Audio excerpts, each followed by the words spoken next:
Okay, guys, let's just do this. This is take 152, literally. Okay, guys, welcome back to my channel. It's your girl Tamar, also known as Unit Tay, and today I'm going to share with you my dyslexic journey. That's right, I am dyslexic. I am dyslexic and proud. Dyslexia makes up who I am as an individual, as a woman, as a creative also. And this is the very first time I'm going to be up close and personal with you guys right now because there's so much I am burning to share with you. I'm low-key excited because I know there are tons of dyslexic adults out there who struggle to express themselves, may not have the confidence or the tools to not only speak up and use their voice, but to share their story and their journey too. And it's been on my mind for so many months that I just thought, you know what, let's just do this. Let's do this. And fun fact, today, getting this started has took me a good 3 hours just to prepare. Every time I'm talking, I'm mumbling my words. I can't pronounce certain things and I'm stopping and pausing. So that's why I was like, this is take 152. Let's go anyway. So I'm going to share with you my dyslexic experience and my dyslexic journey from childhood to adulthood. And there's so much from childhood to adulthood with dyslexia, first of all.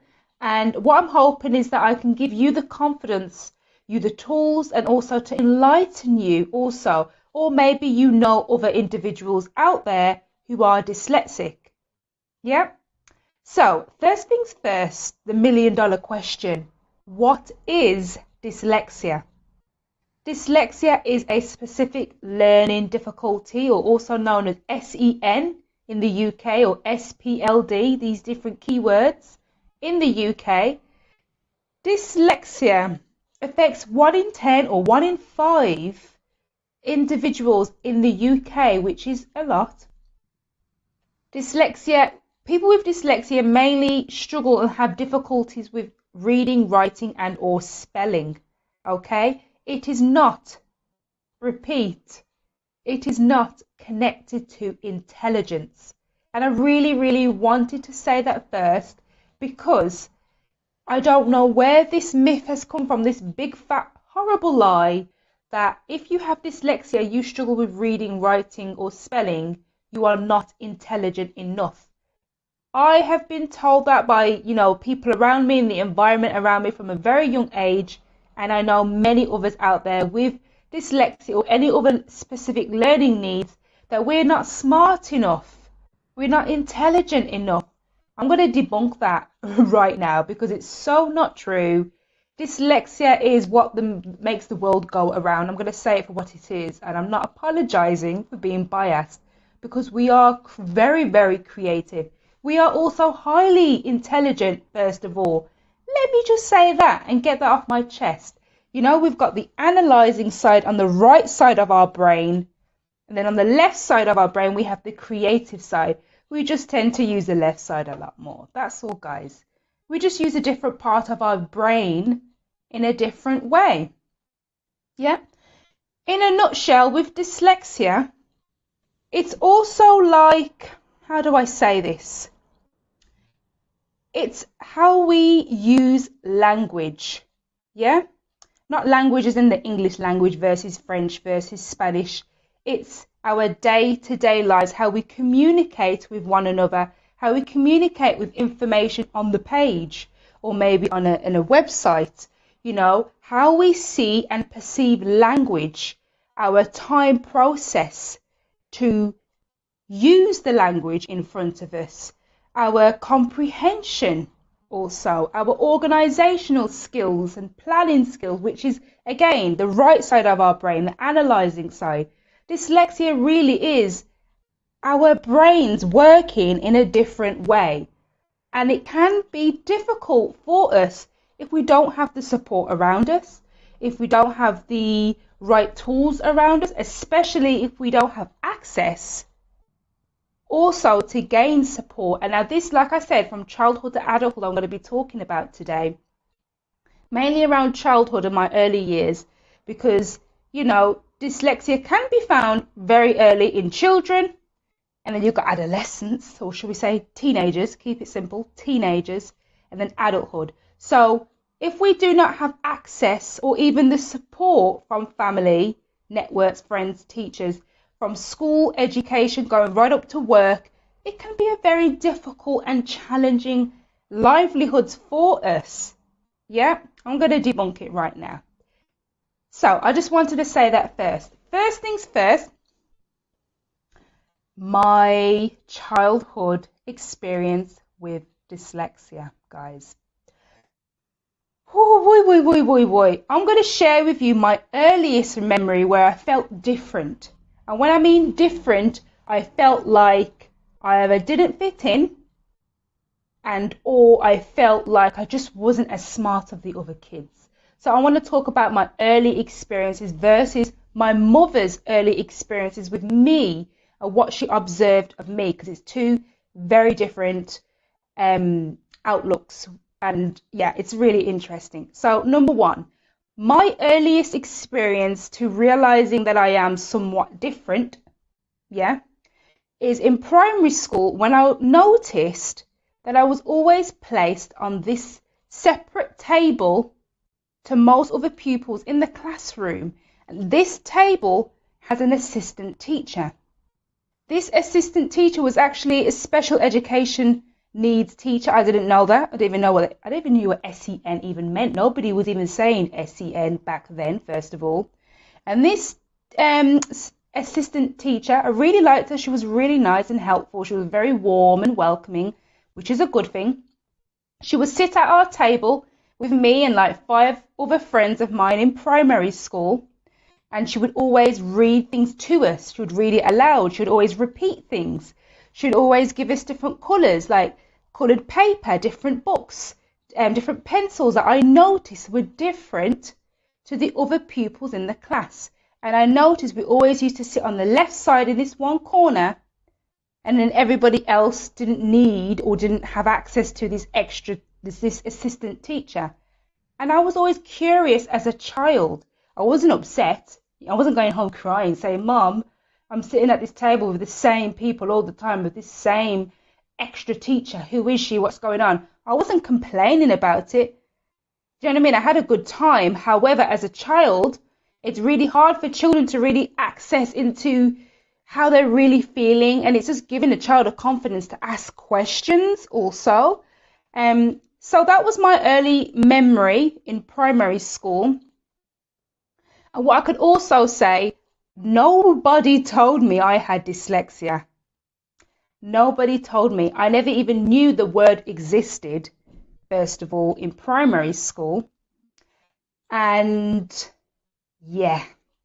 Now, my mother's observation of me started a lot sooner. So I've just shared with you my personal experience, and that was when I must have been year 5, year 6. So how old is that? In the UK, year 5, year 6, that's key stage 2. So we're talking between ages 9 to like 11, 9, 10, 11. That's my memory. My mother's of relevant and correct memory was when I was 3 years old. That's a huge difference, guys. So when I was 3 years old, based on my mother's observation and what obviously the experience with me, mother-daughter, was that I wasn't picking up any silent sounds. Now, not through reading a book or language, like any kind of reading book, or when mom's talking to me, like just sounds generally at home. My mom would say, for example, she would be in the kitchen, I'll be in the living room, and my mom would call me and I just wouldn't answer. So she was like, Tamer, come on, as a 3-4-year-old, as a toddler, and I just wouldn't answer. I look at her and I wasn't responding at all. She'd say if something dropped on the floor, I wouldn't jump up or look. And the phone was ringing, I wouldn't turn and look.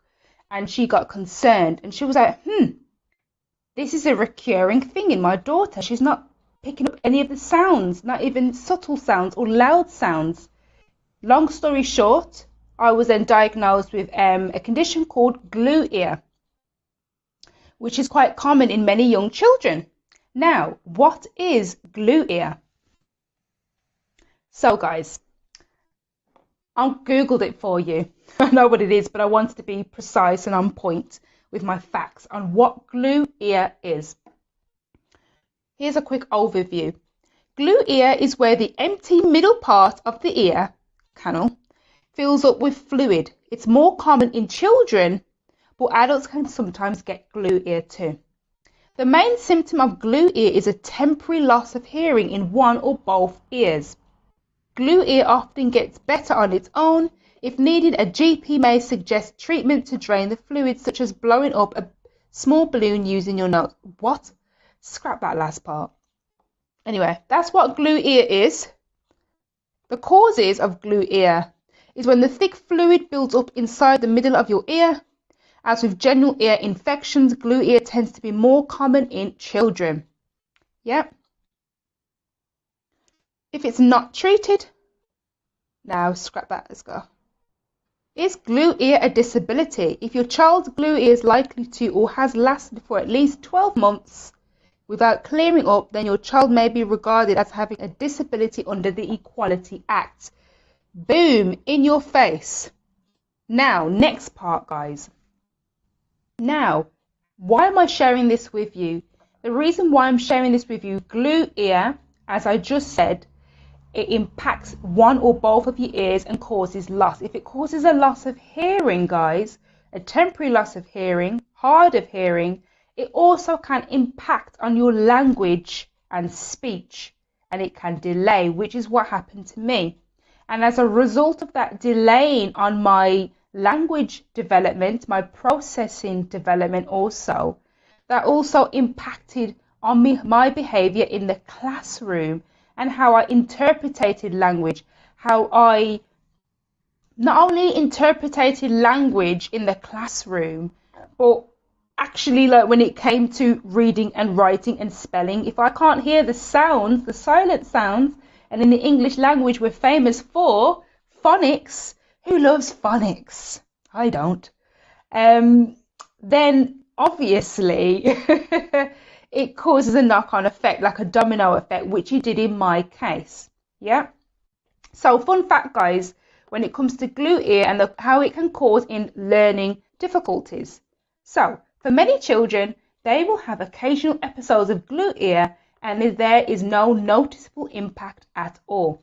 You may never know that they had it. However, for some children like myself, it can have a significant impact on their speech and language development.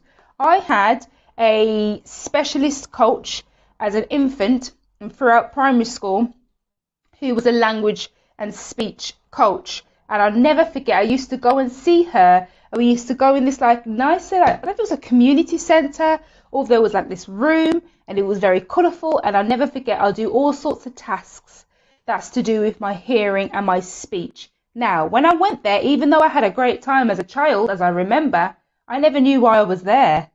They didn't make it obvious to me that I was different as I was there, you know, as a test.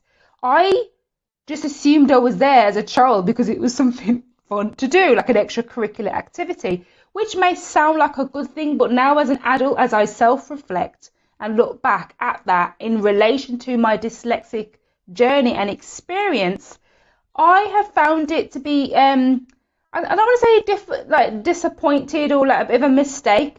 It's kind of like just tell the child what's up and what's going on. Let them know from a very young age who they are, because this makes up a huge part of their identity. It can also give them the confidence to stand in their identity, know who they are, be self-educated as well, and conquer all of those ignorant individuals out there later on in life, which is what I had to put up with.